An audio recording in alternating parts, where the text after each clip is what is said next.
যোগ করতে থাক, নিচে নামা একটু, আরো কিছুটা যোগ কর, আরো কিছুটা যোগ কর, বেশ দাঁড়া। সবাই দেখো একটা ঘোলাটে টার্বিড টাইপের জিনিসটা হয়ে যাচ্ছে, যদি আমরা দেখতে পাই একদম পুরো ঘোলাটে বা টার্বিড টাইপের হয়ে গেল।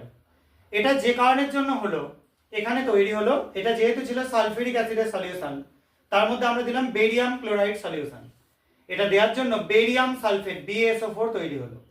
তাহলে এখান থেকে তোমরা কনফার্ম হয়ে যাবে এটায় ক্যাটায়ন আছে H3+, অ্যানায়ন আছে SO4 2-, অর্থাৎ এই অ্যাসিডটা হচ্ছে H2SO4। মিটে গেল। এবার আরো একটা স্যাম্পল যেটা তার মধ্যে আমরা অ্যাড করে দেবো কিছুটা লেডের সল্ট, এটা কাট করে ঢালবি, এটাকে তুলে নে বাঁহাতে, একটু সরে আয়, যোগ কর, আস্তে আস্তে ঢাল, কোনো অসুবিধা নেই, একটা ঢাল, বেশ।